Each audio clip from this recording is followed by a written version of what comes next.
بسم اللہ الرحمن الرحیم۔ پروگرام رمضان کے رنگ تنظیم بلبل باغی رضا کے سنگ میں ہم آپ کو خوش آمدید کہتے ہیں۔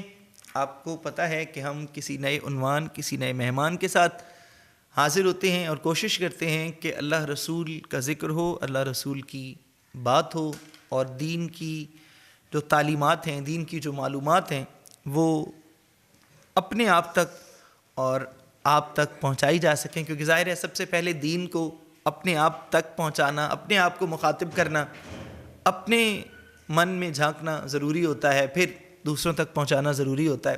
آپ ہمارے لیے دعا کریں، اللہ تعالی ہمیں ان تعلیمات پر عمل کرنے کی توفیق عطا فرمائے۔ ہم آپ کے لیے دعا گو ہیں کہ اللہ تعالی ہمارے تمام سامعین، ناظرین کو عمل کی توفیق عطا فرمائے، کیونکہ ظاہر ہے فرد جو ہے وہ معاشرے کا حصہ ہوا کرتا ہے۔ فرد قائم ربط ملت سے ہے، تنہا کچھ نہیں، موج ہے دریا میں اور بیرون دریا کچھ نہیں۔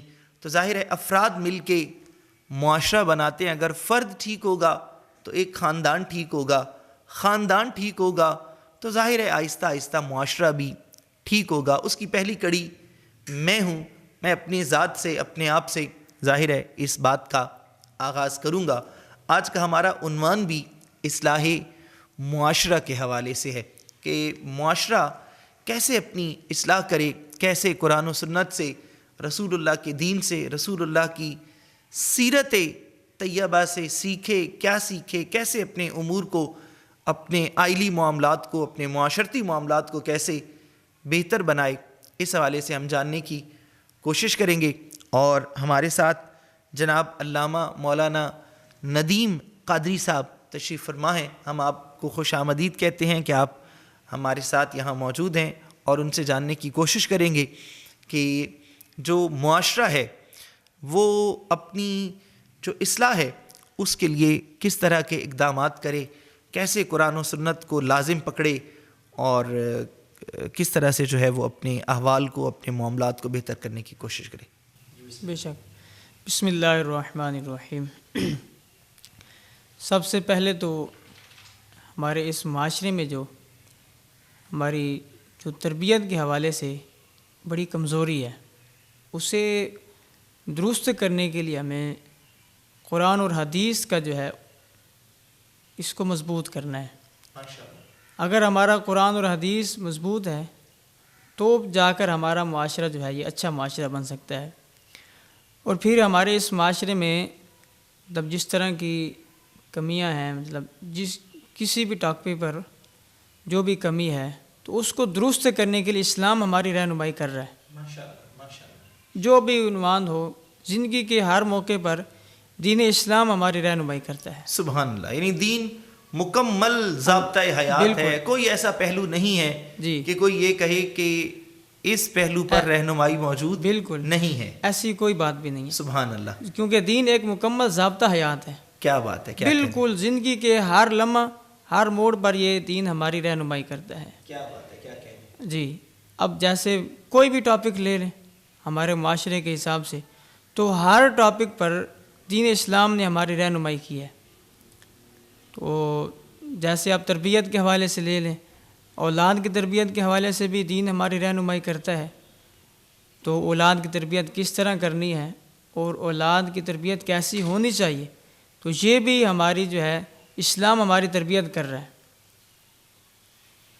ماشاءاللہ ماشاءاللہ، بہت خوبصورت بات آپ نے کی۔ اچھا، جیسے آپ نے بتایا کہ دین ایک مکمل ضابطۂ حیات ہے اور ہر شخص کے لیے رہنمائی اس میں موجود ہے، لیکن ایک چیز دیکھنے میں آتی ہے کہ ہمارے جو رویے ہیں وہ در حقیقت اپنی اصلاح کے نہیں ہیں۔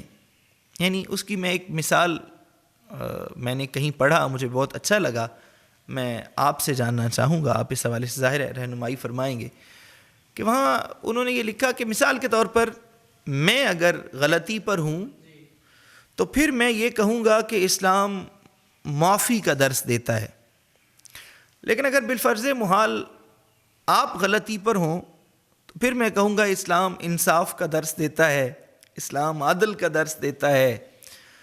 تو یعنی یہ جو رویہ ہے کہ میں دوسروں کے لیے اور طرح کا دین چاہتا ہوں، اپنے لیے اور طرح کا دین چاہتا ہوں، تو یہ جو خرابی ہمارے اندر آ گئی ہے اس کا حل کیسے ہم قرآن و سنت سے تلاش کریں؟ جی دیکھیں نا، دین اپنی من مانی کا نام تو ہے ہی نہیں. کیا بات ہے، کیا کہنے. اور دین اپنی من مانی کا نام نہیں ہے، دین اللہ رسول کی ماننے کا نام ہے. سبحان اللہ، سبحان اللہ رسول کی بات کو ماننا، یہ دین اسلام. کیا بات ہے، کیا کہنے. اگر میں اپنی من مانی کر رہا ہوں تو میں پھر یہ رب رسول کی بات کو نہیں مان رہا. سبحان اللہ. ہاں، تو اگر دوسروں کے عیب جوئی کرنے سے پہلے اگر مجھے پتہ ہے کہ اس میں یہ عیب ہے تو وہ عیب مجھ میں بھی ہے، تو مجھے اپنا عیب درست کرنا ہے. کیا بات ہے. جو وہ میری کمی ہے دین اسلام کے مطابق مجھے اپنے آپ کو پہلے درست کرنا ہے. تو اس کے لیے یہ نہیں کہ میں کسی اور کا انتظار کروں یا وہ یوں کر رہا ہے تو ٹھیک ہے، مجھے اپنے آپ کو درست کرنا ہے. جو بھی کمی ہے، جو کوتاہی ہے، وہ میری درست ہوگی تب جا کر میں دوسروں کی درست کر سکتا ہوں. سبحان اللہ، ماشاء اللہ، ماشاء اللہ. اچھا، یہ جو حدیث پاک میں بیان ہوا، چونکہ اسی حوالے سے گفتگو ہو رہی ہے، اللہ تعالیٰ لفظوں کی کمی کوتاہی معاف فرمائے. مفہوم عرض کر رہا ہوں کہ مومن ہونا، کامل معنوں میں مومن ہونا اس وقت ہوتا ہے کہ جب ایک مسلمان جو بات اپنے لیے پسند کرتا ہے وہ اپنے دوسرے مسلمان بھائی کے لیے وہی بات پسند کرے. اب جیسے ایک انسان پسند کرتا ہے کہ اس کے گھر کی عزت، بہن بیٹی کی عزت محفوظ رہے، لیکن وہ لوگوں کی بہنوں بیٹیوں پہ بری نظر ڈالتا ہے. وہ چاہتا ہے اس کے گھر میں چوری نہ ہو، لیکن وہ دوسروں کے ساتھ بدعنوانی کرنا چاہتا ہے، بے ایمانی کرنا چاہتا ہے. تو یہ جو معاملہ ہے کہ یہ جو معاشرتی برائی ہے کہ ہم اپنے لیے جو چاہتے ہیں، اپنے لیے جو پسند کرتے ہیں، وہی بات اپنے مسلمان بھائیوں کے لیے پسند نہیں کرتے. اور یہ بات معلوم بھی ہے لیکن وہ تربیت میں، کردار میں آ نہیں رہی. تو اس کے لیے کیسے تربیت کی جا سکتی ہے؟ جی، اس کے لیے تو ہمیں ایک احساس ہونا چاہیے. سبحان اللہ. احساس ایک بڑی چیز ہے. کیا بات ہے. کہ بھائی میں مسلمان ہوں، میں نہیں چاہتا کہ میرا نقصان ہو، کوئی میری عزت کو پامال کرے، کوئی میرا نقصان کرے. تو لیکن میں یہ چاہتا ہوں کہ دوسرے کا یہ ہو جائے، دوسرے کا نقصان بھی ہو جائے، میں اس کی عزت بھی پامال کر لوں، ایون کہ کوئی بھی لے لیں. تو جیسے اللہ کے رسول نے ہمیں یہ بتایا ہے کہ کامل مسلمان وہی ہے جو بات اپنے لیے پسند کرے، وہی اپنے مسلمان بھائی کے لیے پسند کرے. تو ضروری نہیں کہ اس میں صرف چیزیں، مجھے یہ چیز کھانے میں پسند ہے تو میں اس کے لیے بھی یہی کروں. تو اس میں پسند کی بات یہ ہے کہ میں چاہتا ہوں کہ میری عزت محفوظ رہے. کیا بات ہے، کیا کہنے. تو مجھے اسی سوچ پر یہ بات بھی ذہن میں رکھنی ہے کہ میری وجہ سے دوسرے کی بھی عزت محفوظ رہے. میری وجہ سے اگر میں چاہتا ہوں کہ میرا نقصان نہ ہو، میرا گھاٹا نہ ہو، تو میری وجہ سے بھی دوسرے کا نقصان نہ ہو، نہیں ہونا چاہیے. کیا اس کا بھی گھاٹا نہ ہو. سبحان اللہ. خوبصورت پہلو، ماشاءاللہ. جی. یا مثال ہے وہ اپنے لیے عزت نفس چاہتا ہے، جی، تو دوسروں کی تحقیر نہ کرے. وہ چاہتا ہے کوئی اس کا مذاق نہ اڑائے. جی.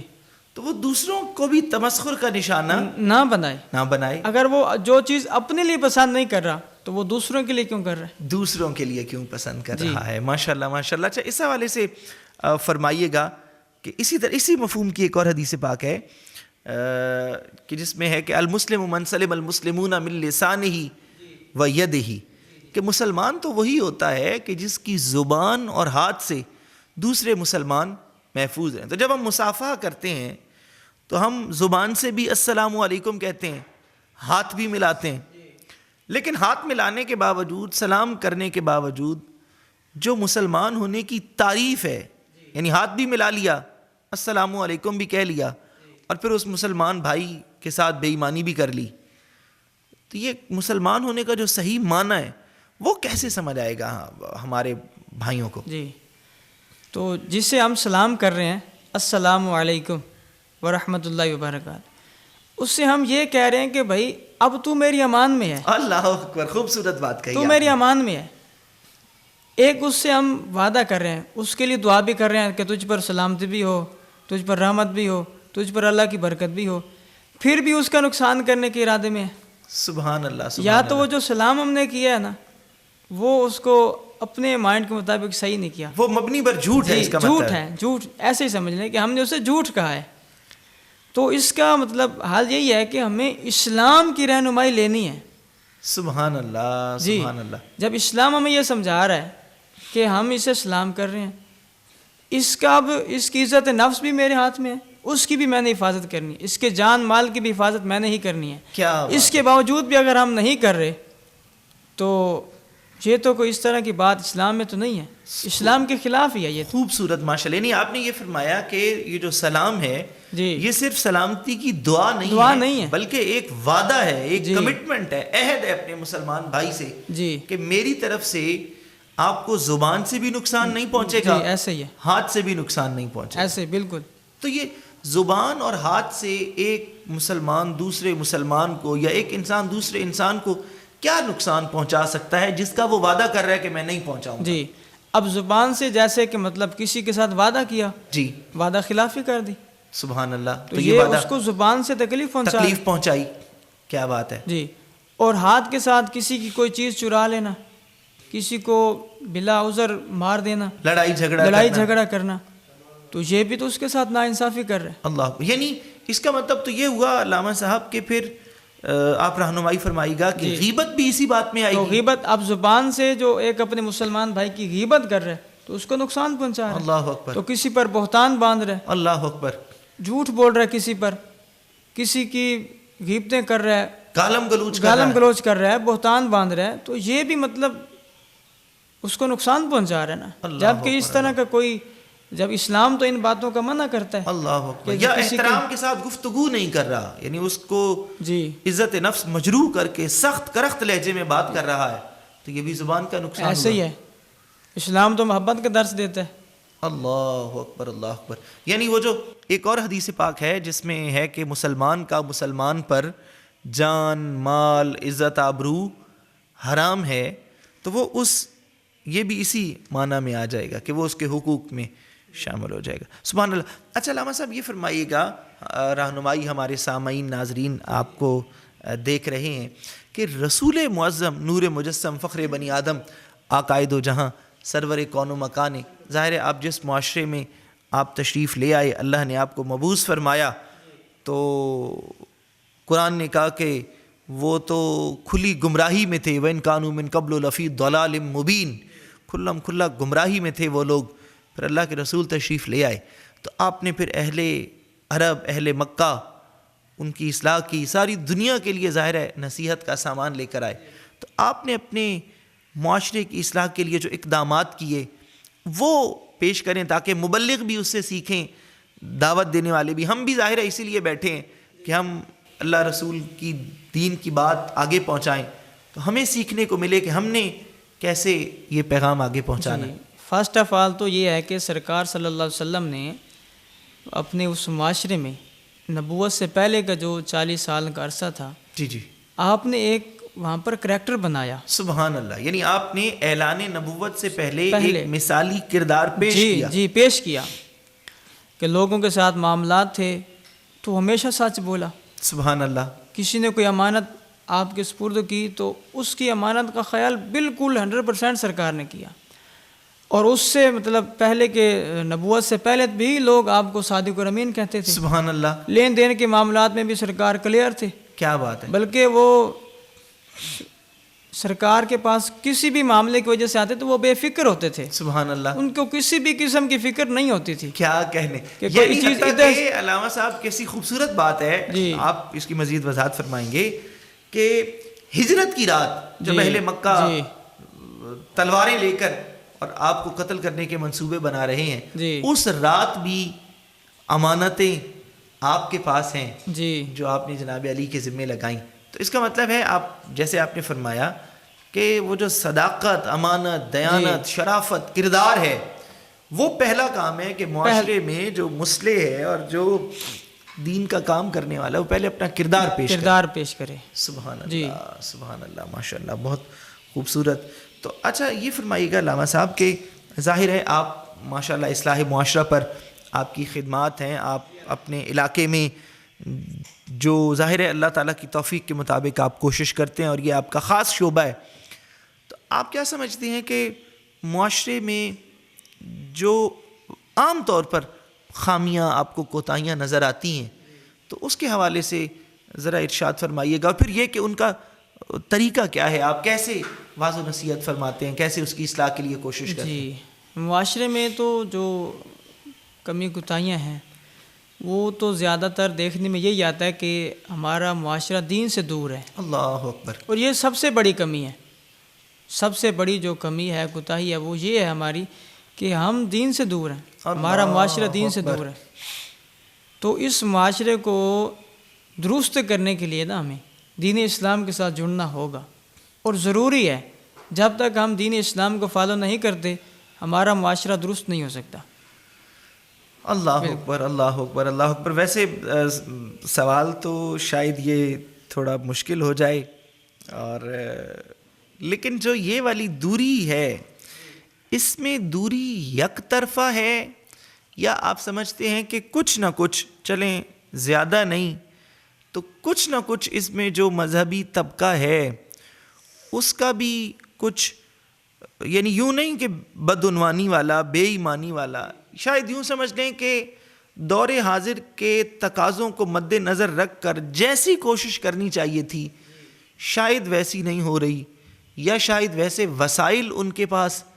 آپ کیا سمجھتے ہیں کہ جو بے دین طبقہ ہے وہ تو اپنا کام بھرپور طریقے سے کر رہا ہے اور ہو بھی رہا ہے، لیکن جو دیندار طبقہ ہے وہ اپنا کام اس طرح سے نہیں کر پا رہا، تو اس کی کیا وجہ آپ سمجھتے ہیں کہ کیا وجہ ہو سکتی ہے؟ جی اچھا، کچھ جو لوگ ہیں، جو ہمارے مذہبی طبقہ کے لوگ، وہ کام کرنا چاہتے ہیں، بالکل کوشش کر کے کام کرنا چاہتے ہیں، لیکن مجبوری یہ ہے کہ ان کے پاس وسائل نہیں ہیں. اللہ کچھ وسائل نہ ہونے کی وجہ سے کام نہیں کر پا رہے، اور کچھ کے پاس وسائل ہیں لیکن وہ خود سکون میں ہیں، وہ کام نہیں کر رہے. اللہ پر. تو اس لیے اگر کسی کے پاس وسائل نہیں ہیں تو اسے اتنی کوشش کرنی ہے جتنا وہ کر سکتا ہے. جی. اور جس سے اللہ نے وسائل کے ساتھ نوازا ہے تو اس سے تو بھرپور کوشش کرنی چاہیے. جی، بھرپور کوشش کرنی چاہیے کہ وہ جتنی زیادہ کوشش کرے گا اس کا کام زیادہ اتنا ہوگا. سبحان اللہ، سبحان اللہ. اور ایسا ہے کہ ظاہر ہے اور علماء کرام جو دیندار طبقہ ہے، یا جو مذہب کی رہنمائی کرنے والے، یا جو مذہبی معلومات لوگوں تک پہنچاتے ہیں، جو علماء کرام ہیں، ائمہ مساجد ہیں، خطباء ہیں، وہ مقدور بھر کوشش کر بھی رہے ہیں. ظاہر ہے مدارس تعمیر ہو رہے ہیں، مساجد تعمیر ہیں، جامعات بن رہی ہیں، اور ماشاءاللہ دینی دنیاوی تعلیم کا امتزاج ہے. خوب علماء کرام ماشاءاللہ اپنی خدمات پیش کر رہے ہیں. لیکن وہ جو آپ نے بات ارشاد فرمائی کہ عوام کی طرف سے جو ہے وہ دوری والا معاملہ ہے. اچھا، ایسا بھی ہے کہ کچھ طبقے جو ہیں وہ دین سے دوری کے لیے ہمارے معاشرے میں بھی یہ محسوس کرتا ہوں کہ کچھ لوگوں نے بد ظن بھی کیا ہوا ہے، یعنی بدگمان کیا ہوا ہے کہ وہ اس بد ظن ہونے کی وجہ سے، بدگمان ہونے کی وجہ سے وہ محروم ہو گیا.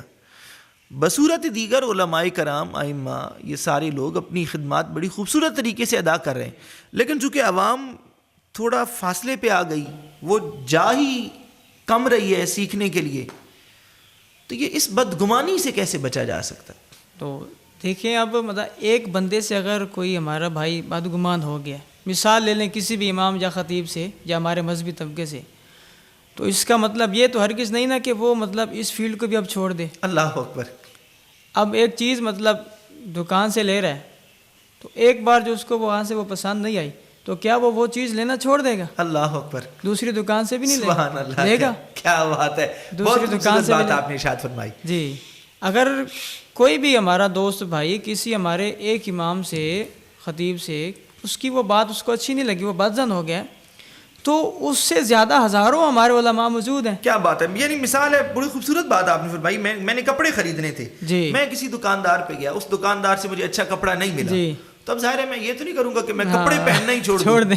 ایسا تو نہیں، دکان سے جا کے لے آؤں گا، میں تلاش کروں گا کہ مجھے اچھا کپڑا کہاں سے ملے گا. جی ایسے ہی. لیکن دین کے معاملے میں ہماری جو ذمہ داریاں اور رویے ہیں وہ یہ ہیں کہ اگر کہیں سے کمی کوتاہی بحیثیت انسان، ظاہر ہے وہ نبی رسول تو ہے نہیں، بہر طور انسان ہے وہ بھی، ان سے غلطی اگر کوئی ہو بھی گئی تو پھر ہم بدظن ہو جاتے ہیں کہ نہیں بس یہ سارے ایسے ہیں. ایسا تو نہیں ہونا چاہیے. اور یہ معاملہ ہم نہ ڈاکٹروں کے بارے میں کرتے ہیں کہ کوئی ڈاکٹر نے غلط دوائی دے دی تو ہم کہیں کہ سارے ڈاکٹر ہی غلط ہیں. نہ ہم وکیلوں کے بارے میں یہ کہتے ہیں، نہ ہم اسکول کالج کے بارے میں، نہ اور دکانداروں کے معاملے میں. اچھا، کئی ہمارے دوستوں کو نا بہانہ بھی چاہیے ہوتا ہے. ہاں جی، ہاں، ایک آدھ بار بہانہ مل گیا تو اگلی بار اس کو کہنا یار میں تو چھوڑو یار. ہاں بس یہ ہے ہی ایسے. ایسا نہیں کرنا چاہیے. جی جی بالکل ایسا نہیں کرنا. سبحان اللہ سبحان اللہ، ماشاء اللہ ماشاء اللہ. آپ اپنے جیسے آپ نے کہا کہ اپنے حصے کا جو کام ہے ظاہر ہے، تو آپ سمجھتے ہیں کہ آپ ظاہر ہے آپ کا یہ شعبہ ہے کہ آپ جو ان پٹ دے رہے ہیں، جو کوششیں آپ کرتے ہیں، تو جیسے ایک مالی پودا لگاتا ہے اور وہ پھر اس کو پھلتے پھولتے پنپتے ہوئے دیکھتا ہے کہ وہ پھل پھول رہا ہے تو اسے خوشی ہوتی ہے. تو آپ یہ محسوس کرتے ہیں کہ آپ جو کوششیں کر رہے ہیں جب وہ بار آور ہوتی ہیں، آپ کی کوشش کا کہیں ثمر آپ کو نظر آتا ہے، تو یعنی کیا کوششوں کا اثر ہو رہا ہے یا وہ رائے کہاں جا رہی ہیں؟ ہو رہا ہے. اچھا الحمدللہ. کئی بار الحمدللہ دیکھنے کو ملا ہے کہ جن ہمارے بھائیوں پر، ہمارے معاشرے میں جن پر ہمارے علماء محنت کر رہے ہیں، تو اگر آثار نظر آتے ہیں تو خوشی ہوتی ہے. اور دیکھنے کو آیا ہے محنت کے آثار نظر آ رہے ہیں. ماشاء اللہ ماشاء اللہ، یعنی محنت بھی ہو رہی ہے اور تبدیلی بھی آ رہی ہے. نہیں ہے نا امید اقبال اپنی کشت ویراں سے ذرا نم ہو تو یہ مٹی بڑی زرخیز ہے ساقی. ماشاء اللہ، اصلاح معاشرہ کے حوالے سے، اصلاح احوال کے حوالے سے مختلف پہلوؤں پر بات ہوئی، اور بات ایسی ہے ظاہر ہے کہ دل چاہتا ہے کہ بات ہوتی رہے اور ہم یہ باتیں کرتے رہیں، لیکن ظاہر ہے وقت جو ہے اس کا خیال رکھنا بھی ضروری ہے، اور اس حوالے سے بھی ظاہر ہے ہم نے دھیان رکھنا ہوتا ہے کہ ہم اپنے وقت کے اندر رہتے ہوئے اپنی گفتگو کو اختتام تک پہنچائیں. پروگرام کا وقت اپنے اختتام کو پہنچا اس یقین اور اس امید کے ساتھ کہ آپ اپنا خیال رکھیں گے، اس یقین کے ساتھ کہ آپ اپنی زبانوں کو اللہ رب العزت کے کلام سے، درود پاک سے تر رکھیں گے، اپنی اور اپنے خاندان والوں کی کردار سازی کی، تربیت کی کوشش کریں گے، دیندار طبقے سے سیکھنے کی کوشش کریں گے، پھر اس پر عمل کرنے کی کوشش کریں گے. کسی نئے دن، کسی نئے عنوان، کسی نئے مہمان کے ساتھ پھر حاضر ہوں گے. تب تک اپنا خیال رکھیے گا. فی امان اللہ.